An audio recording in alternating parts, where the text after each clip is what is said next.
오늘 본문은 하나님께서 이스라엘 백성들에게 주신 10가지 계명 중에서 제1계명부터 4계명까지의 내용을 담고 있습니다. 하지만 구체적인 계명의 내용을 살펴보기에 앞서 우리가 가장 먼저 주목해야 할 것이 있는데 바로 본문 6절입니다. 나는 너를 애굽 땅 종되었던 집에서 인도하여 낸 내 하나님 여호와라. 6절을 보면 하나님께서는 이스라엘 백성들에게 자신이 누구인지를 분명하게 알려주십니다. 하나님께서는 이스라엘 백성들에게 나는 너희를 애굽 땅 종되었던 집에서 인도해낸 여호와라고 말씀하십니다. 다시 말해 그들을 애굽이라는 노예의 집에서 구원해 주신 분이라는 것이죠. 그래서 이스라엘 백성들에게 하나님은 1차적으로 자신을 구원해 주신 구원의 하나님인 동시에 그렇기 때문에 나의 하나님이 되십니다. 나는 너를 애굽 땅 종되었던 집에서 인도하여 낸 네 하나님 여호와라. 그리고 이는 필연적으로 제1계명으로 이어집니다. 그래서 어떻게 해야 하죠? 오직 하나님만을 섬겨야 합니다. 그것이 바로 제1계명이죠. 나 외에는 다른 신들을 내게 두지 말지니라. 내게 두지 말라는 구절의 의미는 다른 신들을 내 얼굴 앞에 두지 말라는 뜻입니다. 이 말의 의미는 다른 신들을 하나님보다 더 우선시해서는 안 된다는 의미가 아니라 다른 신들을 하나님과 같은 선상에 두어서는 안 된다는 뜻입니다. 왜이죠? 왜 다른 신을 하나님과 같은 선상에 두면 안 되죠? 네, 애초에 다른 신은 존재하지 않기 때문입니다. 신이라 불릴 수 있는 존재는 오직 여호와 하나님 한 분뿐이시기 때문이죠. 때문에 하나님을 믿는 자들은 결코 하나님의 형상을 만들면 안 됩니다. 제2계명은 제1계명으로부터 자동적으로 도출되는 것이죠. 왜 하나님을 믿는 자들은 하나님의 형상을 만들면 안 되는지 그 이유는 1계명에 근거합니다. 하나님을 믿지 않고 우상을 섬기는 자들은 모두 하나같이 공통점을 가지는데 그게 뭐죠? 하나님을 믿지 않는 자들은 하나같이 다 형상을 만듭니다. 자신들이 믿는 신들의 형상을 만들죠.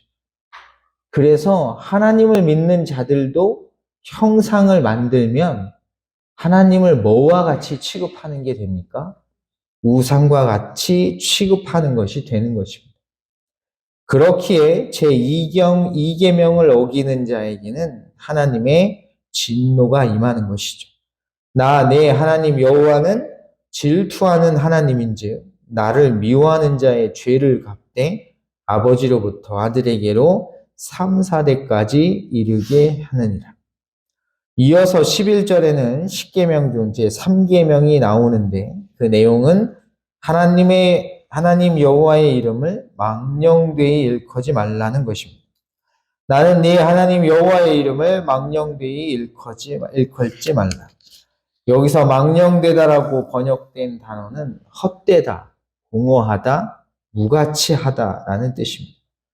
따라서 문자적으로 보면 하나님의 이름을 헛되게 만들지 말라는 것입니다. 이 역시 제2계명으로부터 필연적으로 파생되는 것입니다. 즉 하나님의 형상을 만들고 마치 그것이 하나님인 것처럼 부르는 행위는 궁극적으로 하나님을 헛되게 만드는 것이라는 것이죠.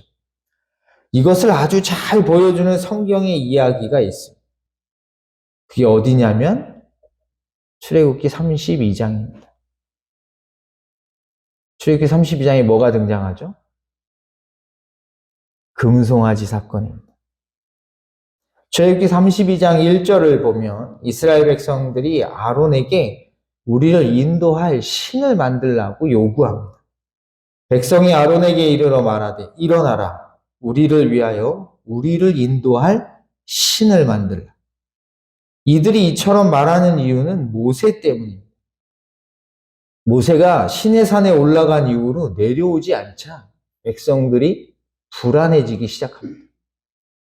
백성이 모세가 산에서 내려옴이 더딤을 보고 모여 백성이 아론에게 이르러 말하되 일어나라 우리를 위하여 우리를 인도할 신을 만들라.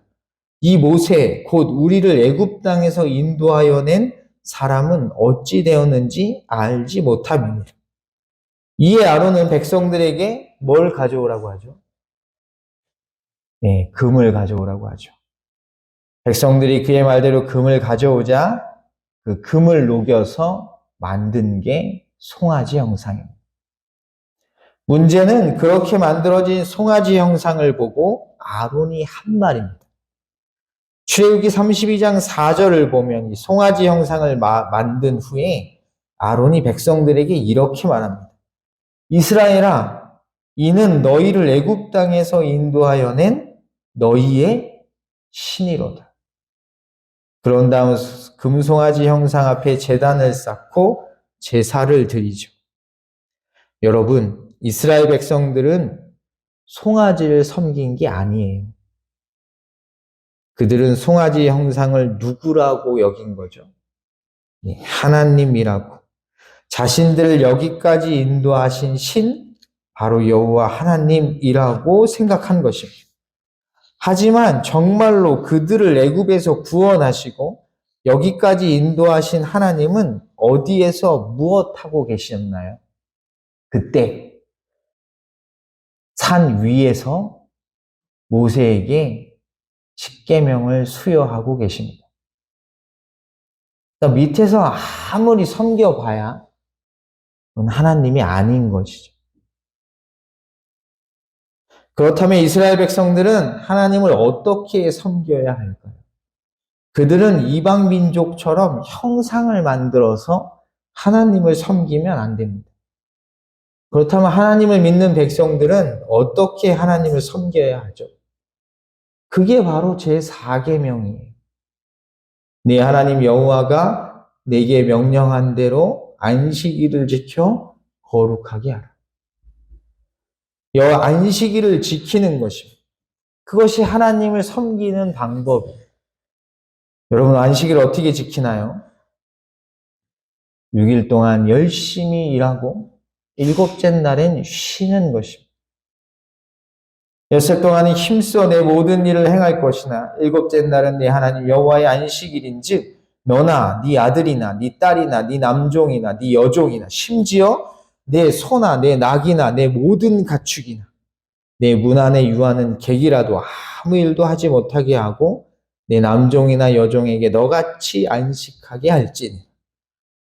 따라서 일주일 중에 6일 동안은 열심히 일하고 일곱째 날은 쉬는 것이 하나님을 섬기는 방법입니다. 여러분은 이것이 무엇을 뜻한다고 생각하십니까? 바로 우리가 살아가는 것 그 자체가 하나님을 섬기는 것입니다. 다시 말해서 하나님께서 창조하신 이 세계 안에서 하나님께서 우리에게 허락하신 시간 속에서 하나님께서 허락하신 자리와 위치에서 주어진 일을 열심히 하는 것. 그것이 바로 하나님을 섬기고 경배하는 것이라는 말입니다. 출애굽기 20장 11절을 보면 이것의 의미가 무엇인지를 좀 더 분명하게 알 수 있습니다. 이는 엿새 동안에 나 여호와가 하늘과 땅과 바다와 그 가운데 모든 것을 만들고 일곱째 날에 쉬었습니다. 그러므로 나 여호와가 안식일을 복되게 하여 그날을 거룩하게 하였느니라. 일주일 중에 6일은 열심히 일하고 일곱째 날에는 아무 일도 하지 않고 쉬어야 하는 이유가 무엇이죠? 누가 그렇게 했기 때문입니까? 하나님이 그렇게 했기 때문입니다. 근데 하나님이 6일 동안 뭐 하셨죠?